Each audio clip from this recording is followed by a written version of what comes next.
पाकिस्तान भर के डॉक्टरों की आवाज़, डॉक्टर्स वॉइस न्यूज़ आपको गुजरात में होने वाले कल के हादसे की अपडेट्स दे रहे हैं। गुजरात के अजीज भट्टी शहीद अस्पताल में सर्जिकल वार्ड की छत गिरने के वाक़े में एक और जख्मी दम तोड़ गया।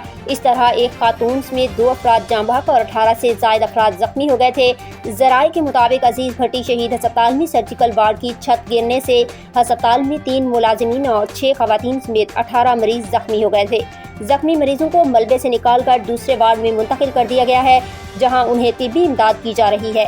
दूसरी जानिब डिप्टी कमिश्नर सफ्दर विर्क का कहना है कि जख्मियों को तिब्बी सहूलियात समेत इमदाद की फराहमी यकीनी बनाई जाएगी।